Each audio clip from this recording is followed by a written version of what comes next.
धमकी देने वाले समझ लें कि उस जाति का इतिहास क्या रहा है। कि आपने जलियांवाला बाग देखा था, जनरल डायर को उधम सिंह कहाँ मार के आए थे। तो रही बात उसकी, जो धमकी देने वाले को बिल में घुसा देंगे, चाहे वे पश्चिम बंगाल से हो, चाहे पाकिस्तान से हो, चाहे पश्चिम बंगाल के मुर्शिदाबाद जिले से, कहीं से भी हो, घर में घुस के मारेंगे। तो साहब को धमकी देने का मतलब है तुमने देश की जो रक्षा करते हैं, देश के रक्षकों को धमकी दे दी। नमस्कार, मैं राजेश शर्मा और सेव इंडिया न्यूज़ के मंच पर आपका स्वागत है।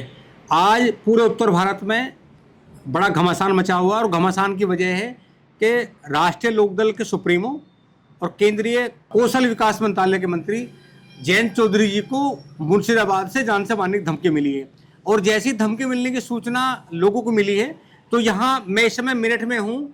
मेरठ में क्योंकि वेस्ट यूपी तो एक खास पॉलिटिकल एक ऐसा पॉलिटिकल प्लेटफॉर्म है कि जहां जयंत चौधरी के लोग जान देने को हाजिर हैं।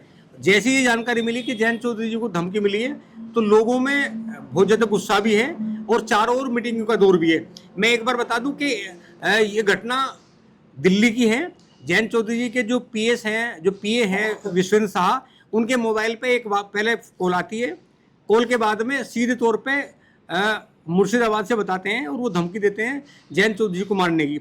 इसके बाद उनके व्हाट्सएप कॉल आती है, व्हाट्सएप पे मैसेज आता है और व्हाट्सएप पे वो भी मैसेज थे जो उनके प्रोग्राम लगे हुए हैं चौधरी साहब के, वो तमाम प्रोग्राम व्हाट्सएप पे थे। जब उनसे सवाल किया गया कि आपके पास ये प्रोग्राम कहाँ से आए तो उन्होंने कहा कि हमारे ऊपर तक संबंध है। अब वो किस संगठन से हैं, किस आतंकी संगठन से हैं, क्या उनके मंशा है, लेकिन ये जरूर है कि पिछले कई दिन से उनकी रेकी की जा रही थी। तो हम लोग बात कर रहे हैं, हालांकि सुरक्षा एजेंसी तैनात हैं और जयंत चौधरी सुरक्षा बढ़ा दी गई है। तमाम जो सुरक्षा एजेंसी हैं वो लग गई हैं ये पड़ताल करने में कि मुर्शिदाबाद के जो इस्माइल हैं वो कौन हैं, किस संगठन से ताल्लुक रखते हैं और आखिर क्या वजह है जो जयंत चौधरी को धमकी दे रहे हैं। तो हम लोग बात करते हैं, यहाँ तमाम लोग हैं, वेस्ट यूपी के लोकदल के भी लोग हैं, भाजपा के भी लोग हैं। इनसे बात कर लेते हैं कि इनके मन में क्या भाव है और धमकी मिलने की वजह क्या हो सकती है। नीरज जी, आपका स्वागत है। चौधरी साहब को धमकी मिली है तो क्या लग रहा है आपको? देखिए, हम आपसे बता दें, चौधरी साहब को धमकी मिली है, बहुत दुखी घटना है। ऐसी घटना नहीं मिलनी चाहिए। चौधरी साहब बहुत अच्छे नेता भी हैं और किसानों के नेता हैं। अब किसानों को जाति नहीं होती, ठीक है। चौधरी साहब के जो पिताजी थे वे भी किसान नेता थे, चौधरी साहब के जो बब्बा थे वे भी किसान नेता थे। चौधरी साहब बिल्कुल जो है शांति प्रिय नेता हैं। वे हमेशा उन्होंने शांति प्रिय काम करा है। और रही बात धमकी की, देखो हम बता दें, हम भाजपा में हैं, भाजपा की राजनीति कर रहे हैं, लेकिन हम जाट हैं और हमारे चौधरी साहब जो हैं लोकदल के नेता हैं और वे किसानों के नेता हैं। बेसिकली वे कोई ऐसी जाति के नेता नहीं है, लेकिन एक बता दें, जाति सबकी है। जिसने जिस जाति में जन्म लिया वो उसकी जाति है और वे उस जाति से हैं। उस जाति का इतिहास धमकी देने वाले समझ लें कि उस जाति का इतिहास क्या रहा है। हम जहाँ चौधरी साहब का पसीना गिरेगा वहाँ हम खून गिर देंगे अपना। और रही बात उसकी सुरक्षा की, सुरक्षा तो चौधरी साहब अपने आप में मजबूत हैं और उनके पास उनके कार्यकर्ता और उनकी बिरादरी इतनी मजबूत बिरादरी है कि आपने जलियांवाला बाग देखा था, जनरल डायर को उधम सिंह कहाँ मार के आए थे, लंदन में मार के आए थे। तो रही बात उसकी, जो धमकी देने वाले को बिल में घुसा देंगे, चाहे वे पश्चिम बंगाल से हो, चाहे पाकिस्तान से हो, चाहे पश्चिम बंगाल के मुर्शिदाबाद जिले से, कहीं से भी हो। अपना सोच समझ के काम कर लें। चौधरी साहब कोई ऐसे नेता नहीं है कि वे जो भड़काऊ बयान देने वाले, वे सेकुलर नेता हैं, सेकुलर राजनीति कर रहे हैं। और सब उनके जो कार्यकर्ता हैं, उनके पार्टी के नेता हैं, सब ऐसे ही हैं। ना उन्हें कोई सुरक्षा की जरूरत, ना उन पर फिलहाल कोई सुरक्षा, ना उन्होंने ली। उनके जो पिताजी थे चौधरी अजीत सिंह, उन्होंने भी कोई सुरक्षा नहीं ली, क्योंकि वो उस जाति में पैदा हुए हैं। उस जाति का हर आदमी अपने आप में एक वो है सुरक्षा देने वाला। हम दूसरों को हमारे जो जाति है, जाट जाति, जाट रेजिमेंट है। अब देख लो, हम सुरक्षा कर रहे, देश की सुरक्षा कर रहे बॉर्डर पे, तो हमारे नेता हैं। इनके लिए तो हम पता नहीं क्या कर देंगे और हम भी भूल जाएंगे हम भाजपा में कहाँ हैं। पहले हम जिस जाति में हमने जन्म लिया, पहले हमारे लिए घर है, परिवार है, खून है, बाद में पार्टी है, फिर सब कुछ है। पर मेरी तो यही बात है जी। जैसे ही लोगों को ये पता चला, पश्चिम उत्तर प्रदेश के लोगों को चौधरी साहब को धमकी मिली है, बड़ी संख्या में इस समय लोग दिल्ली में हैं, उनके आवास पे बैठे हुए हैं। हालांकि जो सुरक्षा एजेंसियां हैं वो तमाम लगी हुई है और उनसे मिले भी हैं तमाम लोगों से जयंत चौधरी जी। लेकिन लोगों में गुस्सा मतलब यहाँ तक है कि इस समय सैकड़ों गाड़ियाँ उनके आवास के आसपास है और बड़ी संख्या में मेरठ, शामली, बागपत, बुलंदशहर के लोग दिल्ली पहुँच रहे हैं हालचाल जानने के लिए। तो ये कौन हो सकता है धमकी देने वाला? जी ये तो अभी पता नहीं है, तो सुरक्षा एजेंसी ही पाऊंगी इस बारे में तो।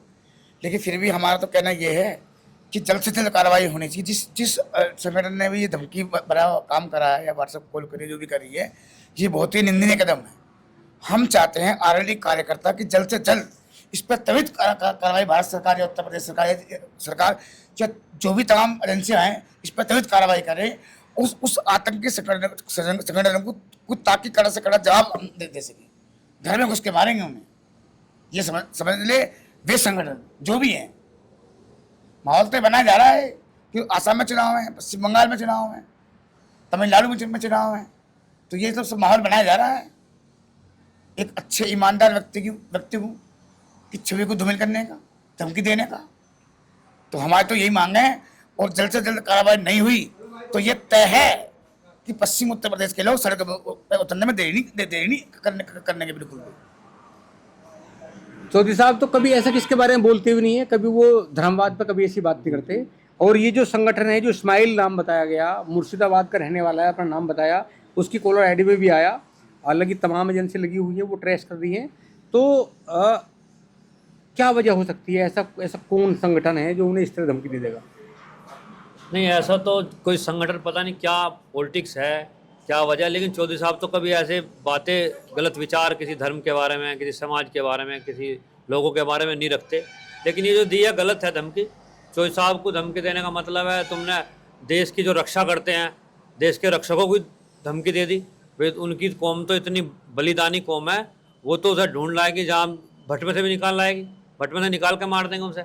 इस साजिश के पर्दाफाश करेगी सरकार। या तो सरकार करे कि क्या है ये, कौन है, कौन सा संगठन, नहीं तो फिर उनकी पार्टी के लोग, उनकी कौम इतनी मजबूत है, उसे जाकर कहीं से भी, जैसे मोसाद काम करता है, मोसाद से भी जानदार उनकी कौम है, उसे ढूंढ के निकाल लाएंगे। और क्या कारण है, क्यों धमकी दी, किसके कहे से दी, क्या वजह रही, ये सब पता कर लेंगे।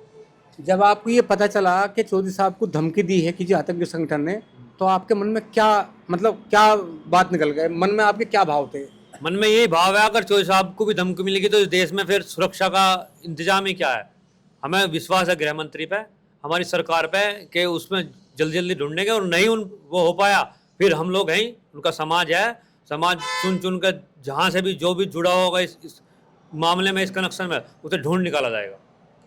चौधरी साहब के प्रोग्राम लगे हुए पश्चिम बंगाल में या आसाम में जो चुनाव चल रहे हैं विधानसभा के?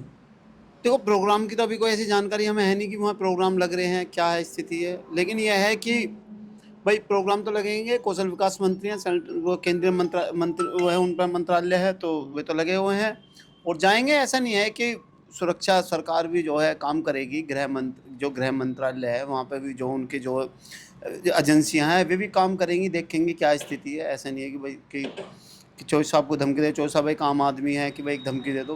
पूरा पड़ताल होगी, जांच होगी। हमारे अपनी सरकार पे विश्वास है, गृह मंत्री जी पे विश्वास है, वे भी संज्ञान में लगे हुए हैं। जब उन्होंने इतना पता निकाल लिया तो उसे पकड़ लेंगे। पहले तो सरकार पे विश्वास है, फिर सरकार के लोगों को विश्वास है। अगर सरकार कुछ नहीं करती, सरकार के लोग कुछ नहीं करते, तो फिर चौधरी साहब को, हम अपने चौधरी साहब को सुरक्षा देंगे।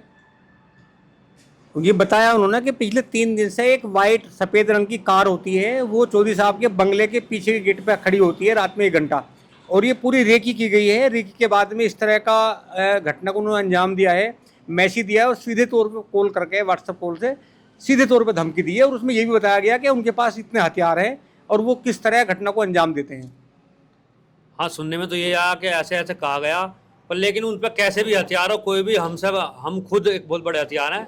चौधरी साहब बिल्कुल चिंता ना करें, सारा समाज, सारा किसान कौम उनके साथ है, उनके लिए अपनी जान लगा देंगे। बड़ी जाट समाज में पैदा हुए हैं, बड़े बहादुर समाज में पैदा हुए हैं, उनके लिए लोग अपने खून बहा देंगे। और जो अगर ये बात है, हम तो जनरल डायर को मारिया है जाके लंदन में, और जो है जाट अपने दुश्मन को एक बार पहचान लेता फिर छोड़ेगा नहीं। लोगों में गुस्सा है इस धमकी को लेके, और ये तमाम तरह की बात, इतना गुस्सा है, इतना उन्होंने कहा कि सरकार पे विश्वास है, सरकार उन्हें सुरक्षा देगी, और जिन्होंने घटना को अंजाम दिया उन्हें गिरफ्तार भी करेगी और उस अंजाम तक पहुँचाएगी जहाँ उन्हें पहुँचना है। और इसके अलावा अगर नहीं तो तमाम जो किसान जाति है वो उनके लिए खून तक बहाने को तैयार हैं। लोगों में गुस्सा है, भावनात्मक, लोग बहुत ज़्यादा भावनात्मक रहते हैं चौधरी साहब को लेके। और जब हम जयंत चौधरी की बात करते हैं, स्वर्गीय चौधरी अजीत सिंह की बात करते हैं, तो वो कभी ऐसा कोई बयान भी नहीं देते कि किसी समाज में या किसी वर्ग में उसको लेके कोई आक्रोश हो, वो बहुत सादगी के साथ में भाषण देते हैं। तो इस तरह का गुस्सा है। हम लोग इस समय बाईपास पे हैं, मोदीपुरम, यहाँ सॉरी मेरठ कंकरेड़ा बाईपास में है, और यह तमाम साथी बैठे हुए थे। हमने इनसे अचानक आके बात की। तो अब लगातार हम आपसे संवाद करेंगे और बहुत जल्द एजेंसियाँ पता लगा लेगी कि ये आतंकी संगठन कौन है और इनकी मंशा क्या थी, क्यों इन्होंने चौधरी साहब को धमकी दी। नमस्कार।